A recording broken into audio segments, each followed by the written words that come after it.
शान्ताणं नमो सिद्धाणं नमो आयरीयाणं नमो अज्जायाणं नमो लोय सवसाहोणम। पंच परमेष्ठी भगवान की जय। 1008 श्री आदिनाथ भगवान की जय। अंतिम तीर्थेश भगवान महावीर स्वामी की जय। आचार्य भगवान गुरुवर्षि विशुद्ध सागर जी महाराज की जय। मुनिषि सुप्रभ सागर जी महाराज की जय। मुनिषि प्रणत सागर जी सौम्य सागर जी महाराज की जय। जय जन बंधुओं, उस मंगल बेला के लिए हम यहाँ एकत्रित हुए हैं जिसका नाम है सम्यक समाधान। सम्यक समाधान एक ऐसा अनूठा लोकप्रिय कार्यक्रम जिसके माध्यम से मन में उठने वाले जो विकल्प है उस विकल्पों का समाधान साक्षात पंचम परमेष्ठी साधु परमेष्ठी के मुखारविंद से हम सभी को प्राप्त हो रहा है। कितने अहोभाग्य के वो क्षण होंगे कि एक विकल्प का आम जिंदगी में भी निवारण होता है तो हम इतना खुश होते हैं। सोचियो, साक्षात साधु परमेष्ठी के मुखारविंद से जब अपने विकल्पों का, अपने मन में उठने वाली जिज्ञासों का समाधान होगा तो कितना वह अहोभाग्य के क्षण होंगे। सम्यक समाधान एक ऐसा प्लेटफॉर्म जिसके माध्यम से देश विदेश के लोग अपने मन में उठने वाले विकल्प जो है वो व्हाट्सएप के द्वारा या यहाँ साक्षात उपस्थित होकर मुनिषि के द्वारा उसका सम्यक समाधान प्राप्त करते हैं। शुरुआत करते हैं आज के उस लोकप्रिय कार्यक्रम सम्यक समाधान के लिए। मुनिषि के चरणों में कोटिशा नमोस्तु करते हुए मुनिषि प्रणत सागर जी महाराज से यह निवेदन करते हैं कि हे स्वामी नमोस्तु नमोस्तु नमोस्तु। आज के इस कार्यक्रम को गति प्रदान करते हुए संचालित करें। नमोस्तु नमोस्तु नमोस्तु। ओम नमः सिद्धेभ्यः। नमः श्रीवर्धमानाय निर्धूतकलिलात्मने सालोकानां त्रिलोकानां यद्विद्यादर्पणायते यद्विद्यादर्पणायते। पंच परमेष्ठी भगवान की जय। परम पूज्य आचार्य भगवंत गुरुवर विशुद्ध सागर जी मुनि महाराज की, परम पूज्य मुनि श्री सुप्रभ सागर जी महाराज की जय। समीचीन विकल्पों का सम्यक समाधान। सम्यक ज्ञान की वह अनूठी विधा जिसके माध्यम से हम सभी प्रतिदिन अपने ही मन के उन अनेकानेक समीचीन विकल्पों का सम्यक समाधान प्राप्त करते हैं जो निश्चित ही हमारे मन को निराकुलता की ओर ले जाने वाले हैं और वही निराकुलता आत्मा का वास्तविक सुख है। ऐसे आत्मकल्याण की वह अनूठी विधा समीचीन विकल्पों का सम्यक समाधान जो कि हम सभी परम पूज्य आचार्य भगवंत गुरु और विशुद्ध सागर जी महाराज के मंगल सुभाषित से, उन्हीं के सहयोग से परम पूज्य मुनि श्री सुप्रभ सागर जी महाराज के मुखारविंद से प्राप्त कर रहे हैं। प्रारंभ करते हैं आज का सम्यक समाधान। और आज के पहले विकल्प के लिए बाहुबली जैन उदगीर महाराष्ट्र से महाराष्ट्र के चरणों में बारंबार नमोस्तु निवेदित करते हुए अपना समीचीन प्रश्न रख रहे हैं कि महाराज जी, जैन धर्म में रात्रि भोजन का निषेध है, फिर जो लोग होटल रेस्टोरेंट पान शॉपी आदि से व्यापार करते हैं तो उन्हें क्या दोष लगता है। हमारे समीचीन विकल्प का सम्यक समाधान करने की अनुकंपा करें। नमोस्तु महाराज जी, नमोस्तु। ओम नमः सिद्धम। परम पूज्य आचार्य भगवान गुरुवर विशुद्ध सागर जी महाराज की जय। परम पूज्य मुनि श्री सुप्रभ सागर जी महाराज की। आगम के अनुसार अगर देखा जाए तो किसी भी प्रकार से ये रात्रि भोजन का त्याग जो कहा जाता है वहाँ पर कृत कारित अनुमोदना से त्याग करने की आवश्यकता है, क्योंकि श्रावक है और उनका कोई पूर्ण रूप से व्रत प्रतिमा आदि नहीं है। इस कारण से वह सर्वथा पूर्ण रूप से कृतकारित अनुमोदना से त्याग नहीं कर सकता। पर माना कि वह कृतकारित अनुमोदना से त्याग नहीं कर सकता तो कम से कम स्वयं कृत यानी स्वयं तो रात्रि भोजन का त्याग कर ही ले, ये श्रेष्ठतम कार्य उसके निमित्त से हो सकता। पर माना कि वह उस कार्य में भी सफल नहीं हो पा रहा है तो ये ध्यान रखने की आवश्यकता है कि जबकि जैन कुल में जन्मे हुए श्रावक को रात्रि भोजन करना ही नहीं चाहिए और ऐसे व्यापार भी नहीं करने चाहिए जिनके निमित्त से हिंसक कार्य या हिंसा का आश्रय आदि होता। इसलिए ये बात ध्यान रखें कि उत्कृष्ट बात तो यही है कि ऐसा व्यापार ना करे, स्वयं भी रात्रि भोजन ना करे, कृतकालित अनुमोदना से भी रात्रि भोजन के लिए कोई किसी प्रकार से आज्ञा परमिशन ना दे, करवाए भी ना। पर माना कि संभव नहीं है तो कम से कम ठीक है, वो व्यापार है और व्यापार के निमित्त से जो भी हिंसा पाप आदि दोष हो रहे हैं उसके लिए पुनः आप कभी गुरु के पास पहुंच के प्रायश्चित करें। पर जैनागम में किसी भी प्रकार से जैन कुल में जन्मे हुए व्यक्तियों के लिए ये होटल चलाना या रात्रि भोजन आदि करवाना, आलू प्याज आदि अभक्षों को खिलाना, इसकी छूट किसी भी प्रकार से नहीं दी गई है। इसलिए अगर आगम की बात कहे तो आगम में ये कार्य करना श्रेष्ठ है ही नहीं है, योग्य है ही नहीं है। ठीक है, फिर भी आप कर रहे हैं तो कम से कम इतना विवेक रखें कि हमें ये गलती का प्रायश्चित लेना होगा। बिना प्रायश्चित के ये किए गए गलती, किए हुए पापों का प्रक्षालन नहीं हो सकता। इसलिए जैसा आगम में लिखा है, कृत कारित अनुमोदना, कृत यानी स्वयं करना, कारित यानी दूसरों से कराना और अनुमोदना। जहाँ ऐसे होटल, रेस्टोरेंट या पान शॉप आदि रात्रि जितने भी चलने वाले व्यापार है, वहाँ ये अवश्य समझना होगा कि स्वयं भले ही नहीं कर रहे हैं पर दूसरों से कर रहे हैं, करवा रहे हैं या दूसरों की अनुमोदना कर रहे हैं, तो वहाँ नियम से पाप तो लगेगा। इससे बचने के लिए व्यापारों में सुधार करने की आवश्यकता है और साथ में बीते हुए गलतियों के लिए प्रायश्चित भी लेने की आवश्यकता है। यही आपके लिए सम्यक समाधान। श्रीमती मीना जैन, अरिहंत विहार कॉलोनी, विदिशा, मध्य प्रदेश से महाराज श्री के चरणों में बारंबार नमोस्तु निवेदित करते हुए अपना समीचीन विकल्प रख रहे हैं कि महाराज जी, यदि किसी बच्चे को जीवन में प्रत्येक कदम पर सफलता मिल रही है और वहीं दूसरा एक बालक है जो प्रत्येक कदम पर असफलता को प्राप्त हो रहा है, तो इसमें भी क्या माता पिता का पुण्य पाप समाहित होता है? हमारे समीचीन विकल्प का सम्यक समाधान करने की अनुकंपा करें। नमोस्तु महाराज जी, नमोस्तु। प्रत्येक द्रव्य स्वतंत्र होता है, उसका अपना अपना स्वयं का पुण्य पाप होता है और उस स्वयं के किए गए कर्मों का ही उसे पुण्य पाप रूप फल भी अवश्य मिलता है। चाहे वर्तमान में किया हो, चाहे भूत में किया हो, पर कहीं न कहीं कर्मों का जैसा नियोग है वैसा पुण्य पाप और वैसा ही प्रत्येक द्रव्य का अपना अपना स्वतंत्र परिणमन देखने में आता है। जीव द्रव्य के साथ भी ऐसा ही समझना होगा कि जो जीव है वह अपने अपने कर्म, अपने अपने पुण्य पाप, अपने अपने कर्तुति आदि के निमित्त से ही सुख दुख, अच्छा बुरा ये सब कुछ प्राप्त करता है। कहीं न कहीं व्यक्ति के साथ जो अच्छा बुरा घटित हो रहा है वह पूर्ण रूप से मात्र और मात्र उनके किए हुए स्वयं के कर्मों के निमित्त से ही होता है। माना कि कोई बालक सफलता प्राप्त कर रहा है, कोई असफलता प्राप्त कर रहा है, वह कहीं न कहीं व्यक्तिगत उस बालक की स्वयं के पुण्य पाप की सत्ता, पुण्य पाप का आश्रयबंध उसके लिए कार्यकारी निमित्त हो सकता है, जिस कारण से कोई अच्छा कोई बुरा बर्ताव करता है, कोई अच्छा और बुरा कार्य करता है, सफलता असफलता किसी के पास पहुंचती है। ये व्यक्तिगत उस बालकों की, उन बच्चों की ही पुण्य पाप की महिमा कह दो या पुण्य पाप की ही क्रिया का उदय में आना ही कह दो। साथ में कथनचित ये बात भी समझने की आवश्यकता है कि माता पिता का भी कुछ अंशों में उन बच्चों के साथ संबंध होने के कारण से कर्मों का भी अनादि से संबंध उस अवस्था में समझने की आवश्यकता है।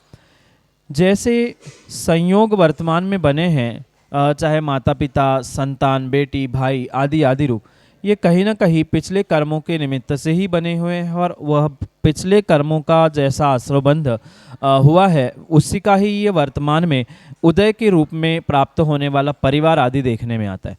कहने का तात्पर्य इतना है, व्यक्तिगत जीव अपने पुण्य पाप को तो भोगता ही भोगता है, पर कथनचित परस्पर में अगर ऐसा संयोग मिला है, माना कि बहुत समझदार बालक प्राप्त होना या सफलता को प्राप्त करने वाला कोई बालक है, तो कहीं ना कहीं पूरे परिवार का तत्जन्य पुण्य का उदय भी साथ में चल रहा है कि ऐसी संतान सफल जो हर कार्य में हो रही है, ऐसी संतान ही आपको क्यों मिले, क्योंकि कहीं ना कहीं आपका पुण्य का उदय।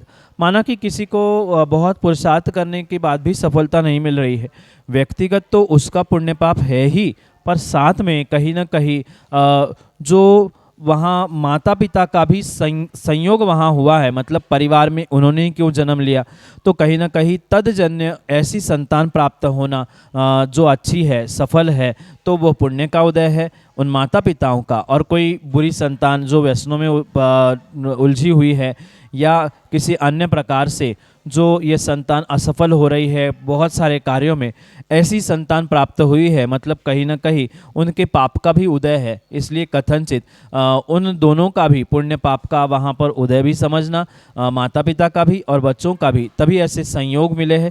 क्योंकि बिना कर्म के उदय के, बिना कर्मों के संयोग के ऐसा निमित्त बनता ही नहीं है कि वही संतान आप ही के घर में क्यों जन्मी, ऐसे माता पिता ही उनको क्यों मिले। ये कहीं ना कहीं आपस में अनादि संबंध से चलता आया हुआ कर्मों का सिलसिला है, जिस कारण से ही ये सब कुछ घटित होते हुए देखने में आता है। इसलिए कथनचित व्यक्तिगत उन बच्चों का पुण्य पाप है सफलता सफलता में, और कथनचित माता पिता के भी पुण्य पाप का कोई ना कोई अंश वहाँ पर है, जिसके निमित्त से उनके साथ ऐसे संतान, ऐसे माता पिता प्राप्त हुए। यही आपके लिए सम्यक समाधान। नवनीत जैन, पुणे महाराष्ट्र से अगले समीचीन विकल्प के लिए हमारे सामने। नमोस्तु महाश्री। महाराज श्री, आज के समय में जब बच्चों में हम देखते हैं कि उनको स्पोर्ट्स एक्टिविटीज़ और दूसरे नृत्य एंड फर्दर स्टडीज़ के लिए हम लोग ज़्यादा फोकस करते हैं महानगरों में, और वो स्टैंडर्ड बन गया है समाज में कि भाई इनका बच्चा ज़्यादा अच्छा कर रहा है, इनका बच्चा ज़्यादा स्पोर्ट्स में आगे जा रहा है। ऐसे समय में जब हम संस्कारों की बात करते हैं, हम पाठशाला की बात करते हैं, पूजा की बात करते हैं, अभिषेक की बात करते हैं, तो लोग ज़्यादा फोकस नहीं कर पाते हैं। हमारे जैन समाज में भी आजकल ये चल रहा है कि हम लोग ज़्यादा दूसरी एक्टिविटीज़ पे फोकस करते हैं, पाठशाला समाज में कम ही चल रहे हैं, और अभिषेक पूजन पे भी कम ध्यान दिया जाता है। तो ऐसे में हम अपने संस्कार कैसे आगे बढ़ाएं जैन धर्म के बच्चों में, कृपया। वर्तमान में बहुत सारे पालक और बालक, इन दोनों का लक्ष्य ही बिल्कुल बदल चुका है। वह मात्र और मात्र कहीं ना कहीं एक एजुकेशन ओरिएंटेड कह दो या भौतिकता की चकाचौंध की और भागने वाले बालक और पालक दोनों भी हुए, जिस कारण से वह संस्कारों को, धर्म को, सच्चे देवशास्त्र गुरु की आराधना आदि को ज़्यादा अहमियत ना देते हुए कहीं ना कहीं धन दौलत, पैसे, संस्कार आदि आदियों को बहुत सारी अहमियत देते हुए अपने आप को इन संस्कार और धर्मों से दूर रखते हुए आने वाले अपने ही समय को कहीं ना कहीं पीड़ित कर रहे हैं या अपने ही आने वाले समय को खराब कर रहे हैं। ये वर्तमान में बहुत सारे जीव भूल चुके। ये परम सत्य उन्हें समझने की आवश्यकता है। अगर आज आप बच्चों को, आने वाली पीढ़ी को संस्कार नहीं दोगे, मंदिर, भगवान, गुरु क्या होते हैं ये नहीं समझाओगे, तो शायद आपको आपके बुढ़ापे में, वृद्धावस्था में वे संतान कभी भी आपकी उंगली पकड़कर अपनी गाड़ी में बिठाकर मंदिर, तीर्थयात्रा आदि ले ही नहीं जा सकते, क्योंकि कहीं ना कहीं वे फिर उन्हीं में उलझे रहेंगे कि मात्र पढ़ाई करो, नौकरी करो, जॉब करो, सोशल मीडिया के द्वारा अपना अपना कार्य करो। इसमें जो वर्तमान की पीढ़ी, और वर्तमान की पीढ़ी से मात्र बच्चों को इंगित नहीं कर रहा हूँ, पर बच्चों के माता पिता भी आजकल उस सोसाइटी को देखते हुए, भौतिकता को देखते हुए, भौतिकता के और सोसाइटी के मेंटेनेंस के चक्कर में कि हमारा स्टेटस कैसे मेंटेन होगा, हमारा फिर अगर बच्चे पाठशाला में जाएंगे या कहीं गुरुकुल आदि में पढ़ेंगे जहाँ संस्कार मिलते हैं, तो हमारा स्टैंडर्ड, हमारी सोसाइटी में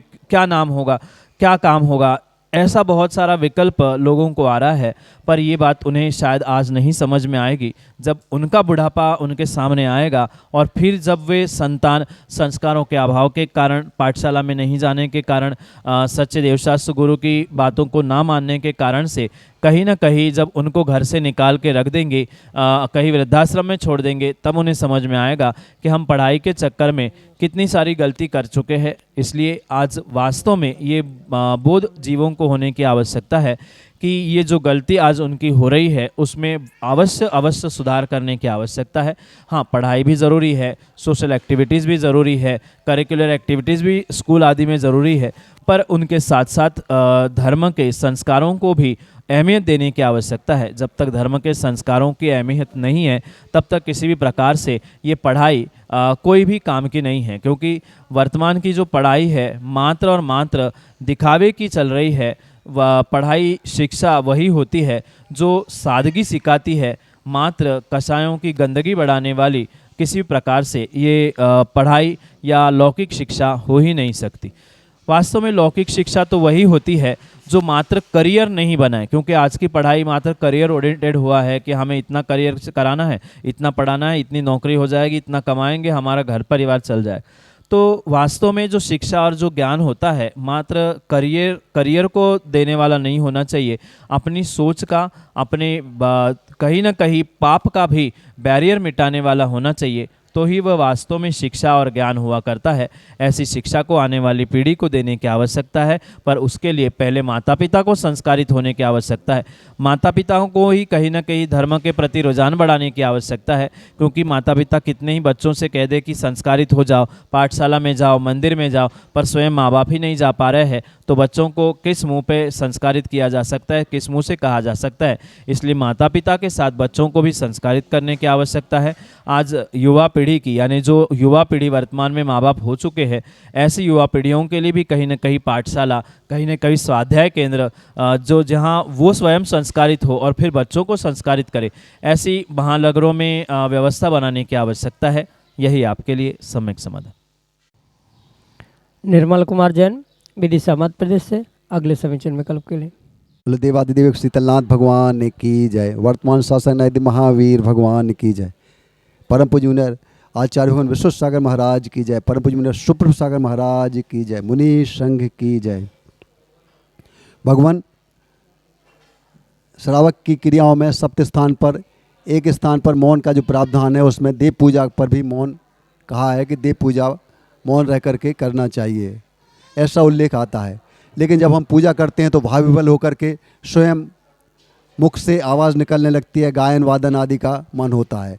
और पूजा की अनेक जयमालाओं में ऐसा उल्लेख भी आया है कि गायन वादन नृत्य आदि से पूजन करना चाहिए। इन दोनों में थोड़ा सा विरोधाभास सा समझ में आता है। कृपया आपसे निवेदन है कि सम्यक समाधान करने की कृपा करें। नमोस्तु भगवान, नमोस्तु। सबसे पहले तो हमें आगम की इन क्रियाओं को, आगम के प्रत्येक पक्ष को कहीं न कहीं पूर्ण रूप से अनेकांत से समझने की आवश्यकता है। जब तक इन क्रियाओं में हो, चाहे किसी आगम के ग्रंथों के स्वाध्याय आदि में भी हो, अनेकांत की दृष्टि नहीं है तो किसी भी प्रकार से आप समीचीन निर्णय कर ही नहीं सकते। ये बहुत अच्छे से ध्यान रखें कि जो दोनों बातें कही है ये परम सत्य है। चाहे वह 7 स्थानों में श्रावकों के लिए मौन कहा हो, चाहे अन्य किसी प्रकार से जो भक्ति भाव के साथ पूजा पाठ करने का कार्य कहा हो, वहाँ भी विवेक पूर्वक दोनों का सम्मान समतुल बनाने की आवश्यकता है।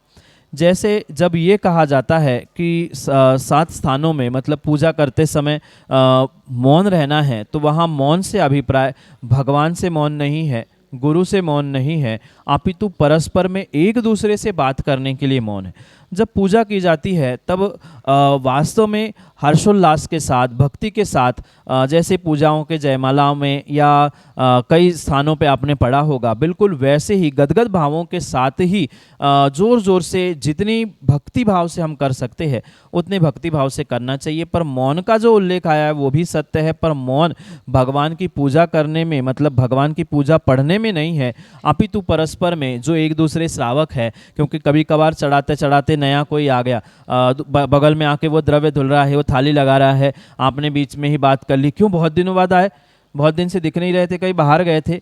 तो इन बातों के लिए मौन कहा गया है, ना कि भगवान की पूजा करने में मौन कहा गया। भगवान की पूजा तो हमें वास्तव में ऐसी करनी चाहिए। आचार्य भगवंतों ने पुराण ग्रंथों में लिखा है कि आपकी पूजा देखकर जो पूजा नहीं करता है उसके भी भाव हो जाए कि अरे ऐसी भी पूजा हो सकती है, ऐसे गदगद भाव, ऐसा मन भी इसमें लग सकता है। ऐसे गदगद भावों के साथ, भक्ति के साथ, चाहे वादन हो, गायन हो, नृत्य हो, जिस प्रकार से हम कर सकते हैं, पर ये भी ध्यान रखें ये बनावटी नहीं, भीतर के भावों के साथ हो तो विशेष पुण्यदायक हो सकता है। इसलिए दोनों में इसी प्रकार से बैलेंस बनाएं कि मौन जो कहा है वह मात्र और मात्र किसी व्यक्ति विशेष से या किसी इंसानों से मौन कहा है, ना कि भगवान की पूजा का उच्चारण करने के लिए मौन कहा है। भगवान की पूजा तो जोर से ही की जानी चाहिए और उसी प्रकार से ही भगवान की पूजा का फल मिल सकता है, क्योंकि जितना विशेष भक्ति के साथ पूजन करेंगे, उच्चारण करेंगे, उतने ही वचन योग हमारा शुद्ध होगा। मन योग भी कहीं बाहर जा भी रहा होगा तो पुनः वहाँ पर हो सकता है काय योग लगा ही लगा है, तो कहीं ना कहीं वह हमारे लिए विशेष पुण्यदायी हो सकता है। इसलिए भक्ति भावों के साथ ही कार्य करना चाहिए, पर मात्र मौन श्रावकों से, आने जाने वाले लोगों से है। मौन का मतलब मुंह बंद करके इशारों से भी बातें नहीं कर लेना, इस बात का मौन कहा है। नहीं तो मुंह से तो बोल नहीं रहे पर हाँ हाँ करते हुए बातें चल रही है, तो इस प्रकार के मन वचन काय से श्रावकों के लिए मौन कहा है, ना कि पूजा पढ़ने का मौन है। यही आपके लिए सम्यक समाधान। राहुल जैन, करैया खेड़ा, विधि समाज प्रदेश से अगले समीचीन विकल्प के लिए। द्वैमुनि राजों के चरणों में बारंबार नमोस्तु नमोस्तु नमोस्तु। महाराज श्री, श्रावक और साधु मोक्ष मार्ग की गाड़ी के दो पहिए हैं, परंतु मंदिर की कमेटियां आज स्पीड ब्रेकर बनने का काम करती हैं, तो ऐसे में कमेटियों को जो स्पीड ब्रेकर बनने का काम कर रही हैं क्या फल मिलता होगा, और श्रावक जो उनके कारण वंचित रह जाता है उनको क्या फल मिलता होगा। नमोस्तु महाराज जी। वास्तव में ये परम सत्य है कि मोक्ष मार्ग की रथ के या धर्म के रथ के श्रावक और श्रमण साधु ये दो पहिए है, ये हमारे पूर्वाचार्यों ने पहले से ही कहा है। और शायद इसीलिए वर्तमान में जो चातुर्मास वाचना आदि होते हैं वह कहीं न कहीं समाज के मध्य में ही करने की आज्ञा आचार्यों ने पंचम काल में दी है, क्योंकि जंगल में एकांतवास वर्तमान में संभव नहीं है और वर्तमान में श्रावकों में भी उतनी ललक नहीं है कि साधु के पास जंगल आदि पहुंचकर धर्म लाभ ले। इसलिए साधु को ही कहा गया है कि तुम आप उन श्रावकों के मध्य में ही पहुंचकर उनको उपदेश दो, उनको मार्गदर्शन करो। पर समस्या ये कई सारे स्थानों की यही देखने में आती है, जैसे कि आपने अनुभव किया या जैसे कि आपने कहा है कि स्पीड ब्रेकर का काम उस रथ के लिए, गाड़ी के लिए करती है, तो कहीं ना कहीं उन जीवों को मात्र एक ही विटामिन दिखता है जिसका नाम है विटामिन एम, और उस विटामिन एम के चक्कर में वो बहुत सारी बातों को गौण करके साधु और श्रावकों के बीच में ही एक बहुत बड़ा ऑब्स्टैकल या बहुत बड़ा एक विकल्प खड़ा करने का कार्य करते। कहीं ना कहीं जिन जीवों के परिणाम, जिन जीवों की सोच मात्र साधु की सेवा, साधु के मिले हुए साधु की सेवा के साथ पूरे समाज को, पूरे श्रावकों को लाभ मिले, ये जब अभिप्राय या सोच होती है तभी वास्तव में ये स्पीड ब्रेकर कम होने की संभावना है। पर कहीं ना कहीं मात्र कमेटी ही नहीं, ऐसे भी कुछ जीव होते हैं जो साधुओं को भी गुमराह करते हैं कमेटी के बारे में, कभी कमेटी को भी गुमराह किया जाता है साधुओं के बारे में। तो कहीं ना कहीं जो ऐसा काम करने वाले विघ्न संतोषी, कन खजूरे जैसा काम करने वाले ये विघ्न संतोषी लोग होते हैं, उनको तो क्या फल मिलता है ये साक्षात हमारे पुराण ग्रंथों में, आगम में लिखा हुआ ही है। और शायद आप लोगों ने देखा हो, नहीं देखा हो, पर हम लोगों ने अनुभव कई बार कई स्थानों पे किया है कि हम लोगों का विहार होकर हम अन्यत्र पहुंच नहीं पाते हैं, तब तक कहीं ना कहीं ऐसी विषम संकट, विषमताएं उन परिवारों में, उन जीवों के साथ घटित होते हैं। फिर उनको समझ में आता है हमने किए हुए ऐसे कुकृत्य का फल हमारे साथ क्या हुआ।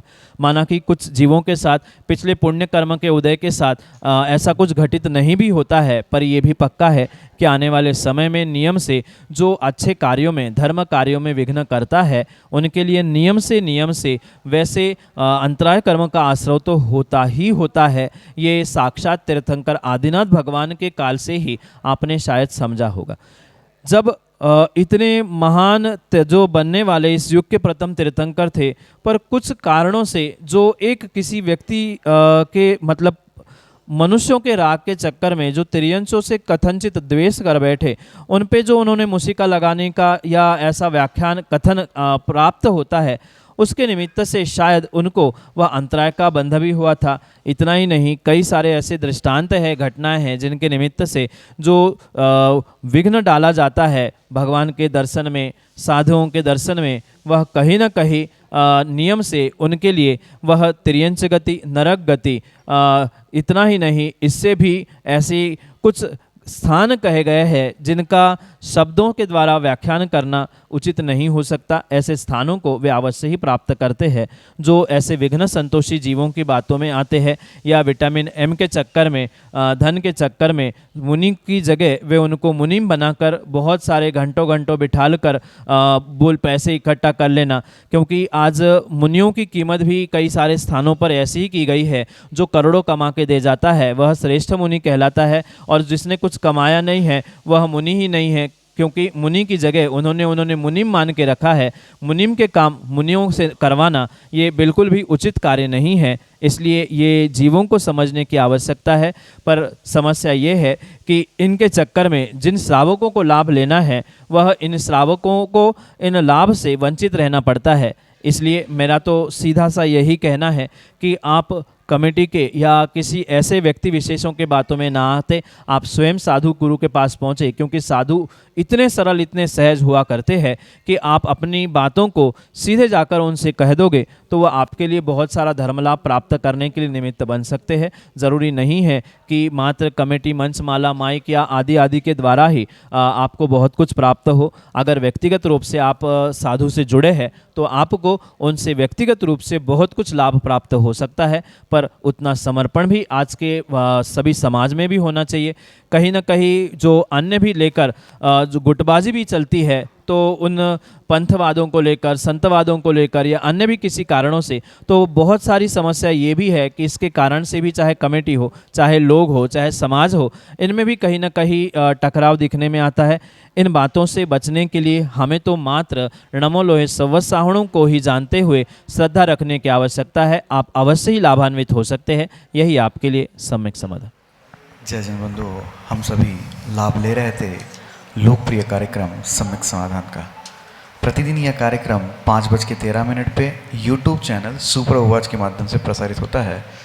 मुनिषी का नाम सुप्रभ सागर जी, उससे सुप्रभ और वाणी का पर्यायवाची नाम उवाच, सुप्रभ उवाच यह यूट्यूब चैनल का नाम है। आप यूट्यूब चैनल के माध्यम से यह कार्यक्रम प्रतिदिन 5:13 पे देख सकते हैं। प्रतिदिन ठीक 4 बजे आदिनाथ टीवी चैनल पे भी यह कार्यक्रम का प्रसारण होता है। याद रहे, आदिनाथ टीवी चैनल एक नया टीवी चैनल लॉन्च हुआ है, उसके माध्यम से भी ठीक दोपहर को 4 बजे इस कार्यक्रम का प्रसारण होता है। आप सभी लोग घर बैठे टीवी के माध्यम से भी सम्यक समाधान का लाभ ले सकते हैं। प्रतिदिन शाम को 7:40 पे मुनिषी के प्रवचन जिनवाणी टीवी के माध्यम से प्रसारित होते हैं। आप सभी लोग जिनवाणी टीवी के माध्यम से घर बैठे मुनिषी के प्रवचन का लाभ लेते हुए सुक्ति मुक्तावली इस ग्रंथ का स्वाध्याय भी कर सकते हैं। प्रतिदिन 2:30 पे आदिनाथ टीवी चैनल के माध्यम से भी मुनिषी के प्रवचन प्रसारित होते हैं। आप सभी लोग घर बैठे टीवी के माध्यम से, आदिनाथ टीवी चैनल के माध्यम से मुनिषी के प्रवचन का लाभ ले सकते हैं। अगर आप इस कार्यक्रम से जुड़ना चाहते हो और कार्यक्रम के माध्यम से अपने विकल्पों का सम्यक समाधान प्राप्त करना चाहते हो, तो नीचे पट्टी पे, स्क्रॉल पे या डिस्प्ले पे हमारे नंबर चल रहे हैं, उसके माध्यम से आप हम तक संपर्क करते हुए अपने विकल्प भेज सकते हैं। आपकी सुविधा के लिए मैं नंबर दोहराता हूँ, 8707548811। यह व्हाट्सएप का नंबर है। इस व्हाट्सएप के नंबर पे अपना विकल्प आप व्हाट्सएप कर सकते हैं और उस विकल्पों को एकत्रित करके मुनिषी तक पहुँचाते हुए उस विकल्पों का सम्यक समाधान हम सभी लोग प्राप्त कर सकते हैं। आज के लिए इतना ही। मुनिषी के चरणों में कोटिशा नमोस्तु करते हुए आज के सम्यक समाधान कार्यक्रम को यहीं पे विराम देते हैं। नमोस्तु नमोस्तु नमोस्तु।